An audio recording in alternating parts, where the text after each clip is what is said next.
नमस्कार सबको। मैं डिम्पल जायसवाल, सहायक आचार्य संस्कृत। विद्यार्थियों, काव्य प्रकाश का प्रकरण चल रहा है।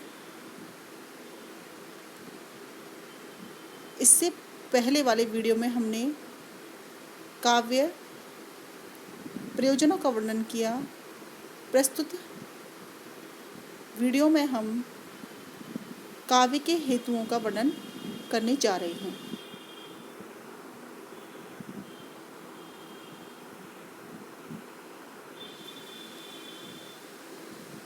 काव्य प्रकाश का प्रथम उल्लास है, आप सभी को विदित है। आचार्य मम्मट ने काव्य प्रकाश की रचना की है। काव्य प्रकाश एक काव्य शास्त्रीय ग्रंथ है जिसमें काव्य की शोभा को बढ़ाने वाले संपूर्ण धर्मों का चित्रण किया गया है।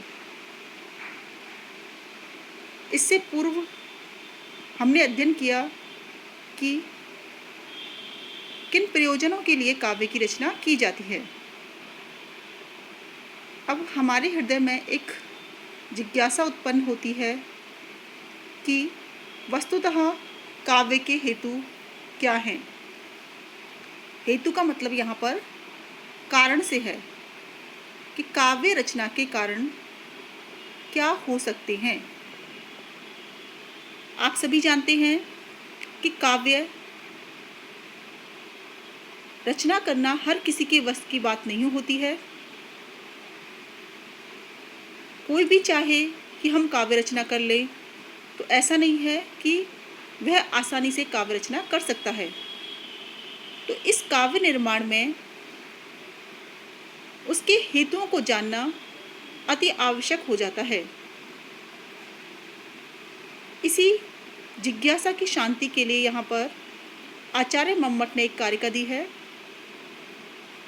शक्ति निपुणतः लोक शास्त्र काव्याद्यवेक्षणात् काव्यज्ञ शिक्षया अभ्यासः इति हेतु तद उद्भवे। तद से तात्पर्य यहाँ पर काव्य से है। काव्य कवे कर्म काव्यम, कवि की विलक्षण कृति को काव्य कहा जाता है। तो तत्काव्यस्य हेतु, उस काव्य के हेतु कौन कौन से होते हैं?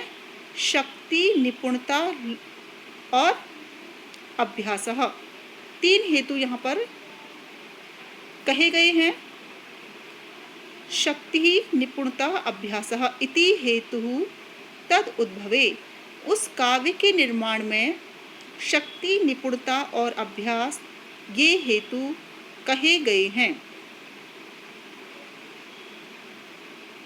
शक्ति ही निपुणता, निपुणता कैसे? लोक शास्त्र काव्यादि अवेक्षणात्, लौकिक व्यवहार, शास्त्र शास्त्रीय ग्रंथ, काव्याद और काव्य शास्त्रीय ग्रंथों के अवेक्षणात्, अच्छी प्रकार से ईक्षण के द्वारा क्या प्राप्त होता है? निपुणता, निपुणता की प्राप्ति होती है।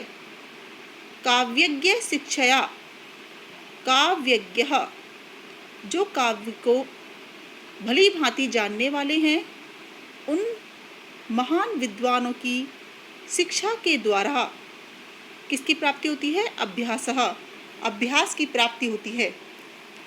ये तीनों काव्य निर्माण में हेतु कहे गए हैं। अब हम यहाँ पर इन तीनों का क्रमशः वर्णन करते हैं।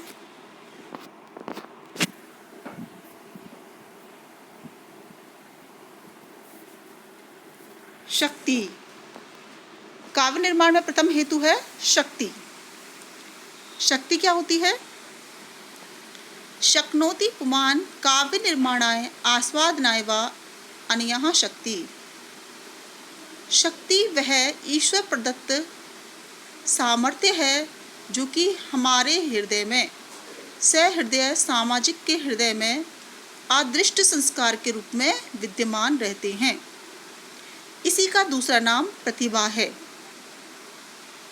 तो यह प्रतिभा जिस सहृदय सामाजिक के हृदय में विद्यमान होती है, वही काव्य रचना रूपी उत्तम कार्य में प्रवृत्त होता है।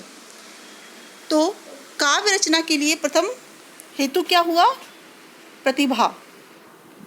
हम देखते हैं कि कुछ लोग तो आसानी से काव्य रचना कर लेते हैं, उनके हृदय से अनायास ही श्लोकों की स्फूर्ति हो जाया करती है, कविता अपने आप अनायास ही निकल जाया करती है। वो क्या कारण होता है? वो यही कारण है कि उनके हृदय में अदृष्ट रूप से काव्य रचना के संस्कार विद्यमान होते हैं, जो कि ईश्वर प्रदत्त भी होते हैं या फिर उनके द्वारा पूर्व जन्मों में किए गए अभ्यास के वश उनके हृदय में संस्कार के रूप में रहती हैं। यह प्रतिभा काव्य निर्माण में सबसे बड़ी कारक हुआ करती है। तो जितने भी महान कवि हुए हैं, महाकवि वाल्मीकि, महाकवि कालिदास, भारवी, माघ आदि जितने भी महान कवि हुए हैं, उनके हृदय में यह प्रतिभा स्वाभाविक थी, जिनके कारण से वो इतने श्रेष्ठ काव्य की रचना कर सके। तो पहला कारण क्या है? आचार्य मम्मट की दृष्टि में काव्य रचना का प्रथम कारक है शक्ति, प्रतिभा। तो सहृदय के हृदय में विद्यमान प्रतिभा काव्य निर्माण के लिए प्रथम कारण हुआ करती है। दूसरा कारण है निपुणता। आचार्य मम्मट ने अपनी कारिका में कहा, लोक शास्त्र काव्याद्य अवेक्षणात् निपुणतः। लौकिक व्यवहार। हम अपने चारों ओर लौकिक व्यवहार का अध्ययन किया करते हैं। जन्म से लेकर मृत्यु पर्यंत हम सामाजिक व्यवहार का अध्ययन करते हैं। इस सामाजिक व्यवहार से, लौकिक व्यवहार से हमारे हृदय में सामाजिक सोच उत्पन्न होती है और यह सोच, यह समझ काव्य रचना के लिए हमें प्रेरित करती है। तो लौकिक व्यवहार, शास्त्रीय ग्रंथ जैसे कि काव्य ग्रंथ। अब काव्य, यहाँ पर काव्य को सूक्ष्म रूप में नहीं बल्कि वृहत रूप में समझना आवश्यक है। कवे कर्म इति काव्यम। विलक्षण कृति, कवि की विलक्षण कृति काव्य कहलाती है। यह काव्य 3 भागों में मूलतः विभक्त होता है, गद्य, पद्य और चंपू। गद्य छंद से रहित जो रचना होती है वो गद्य काव्य होता है, छंदोबद्ध जो रचना होती है वो पद्य काव्य, और चंपू दोनों का मिश्रण जो होता है वो चंपू काव्य होता है। तो काव्य के अंतर्गत ये तीनों प्रकार के काव्य यहाँ पर सम्मिलित माने जाने चाहिए। तो काव्य ग्रंथों के अध्ययन से, शास्त्रीय ग्रंथों के अध्ययन से, शास्त्रीय ग्रंथ धनुर्वेद, आयुर्वेद, छंदशास्त्र, स्मृति शास्त्र, पुराण आदि के अध्ययन करने से हमारे हृदय में काव्य की चेतना जागृत होती है और सहृदय सामाजिक काव्य रचना रूपी कर्म में प्रवृत्त होता है। तो लोक शास्त्र काव्य आदि अवेक्षणात्, लौकिक व्यवहार, शास्त्रीय ग्रंथों, काव्य ग्रंथों आदि के सूक्ष्म अध्ययन से कवि हृदय उत्पन्न होता है और सहृदय काव्य रचना रूपी श्रेष्ठ कार्य में प्रवृत्त होता है। दूसरा हेतु क्या हुआ? निपुणता।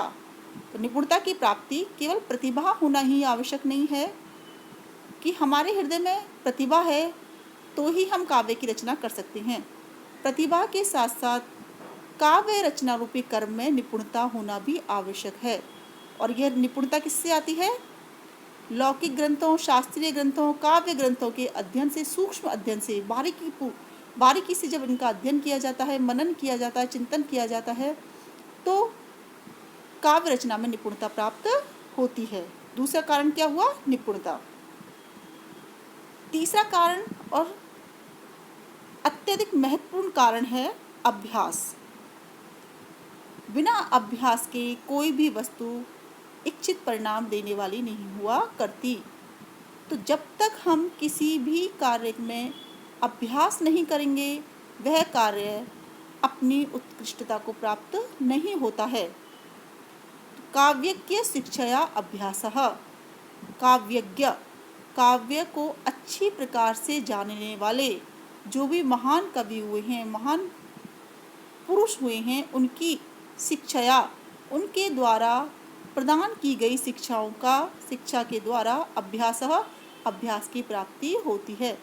कहने का तात्पर्य है कि हमारे से पूर्व जितने भी महान कवि हुए हैं, महाकवि वाल्मीकि, कालिदास, भारवी, माघ, भभूति, इन सब का जब हम अध्ययन करते हैं और इनके द्वारा प्रदत्त शिक्षाओं का गूढ़ अध्ययन बार बार किया जाता है, तो काव्य रचना रूपी कर्म में अभ्यास होता है। और यह अभ्यास जितना ज़्यादा होगा, कवि की रचना उतनी ही अधिक श्रेष्ठ होगी, आनंददायी होगी। देखिए, काव्य की रचना तो कोई भी कर सकता है। आवश्यक नहीं कि उसका काव्य हृदय विदारक हो, हृदय को छूने वाला हो, रसास्वादन करने में समर्थ हो। जो काव्य होता है वो क्या होता है? वाक्यम रसात्मकम काव्यम, रसपूर्ण वाक्य ही काव्य होता है। अगर कवि की रचना में रस नहीं है, आनंद की अनुभूति नहीं होती है, तो वह रचना वस्तुतः काव्य कहलाने योग्य नहीं है। तो काव्य की रचना किस तरह से होगी? जब हमारे हृदय में शक्ति हो, प्रतिभा हो और उस काव्य को रचने की निपुणता हो तथा बार बार उस काव्य को रचने का अभ्यास किया जाए, तब उस काव्य रचना में हमें सामर्थ्य प्राप्त होता है।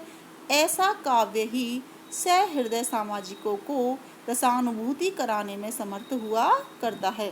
तो आचार्य मम्मट ने काव्य के 3 हेतु कहे हैं: शक्ति, निपुणता और अभ्यास। आगे देखिए,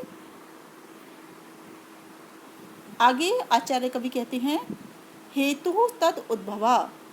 शक्ति, निपुणता और अभ्यास, ये तीनों हेतु हैं।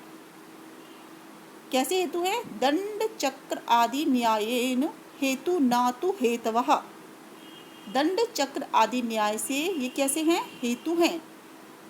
अब 3 हैं तो 3 के अनुसार तो बहुवचन का प्रयोग होना चाहिए था, लेकिन कवि ने, आचार्य मम्मट ने यहाँ पर हेतवः का प्रयोग ना करके किसका प्रयोग किया है? हेतु, एक वचन का प्रयोग किया है।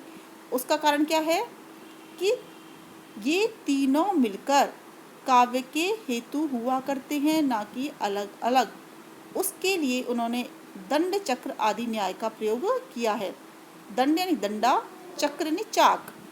जब कुम्हार बर्तन बनाया करता है तो उसमें डंडे का, चक्र का, मिट्टी का, बहुत सारी कारकों का प्रयोग एक साथ किया जाता है। ऐसा नहीं है कि केवल डंडे के माध्यम से या फिर चक्र के माध्यम से या मिट्टी के माध्यम से ही वह बर्तन बना सकता है। तो तीनों मिलकर के ही बर्तन निर्माण रूपी कार्य में सहायक हुआ करते हैं।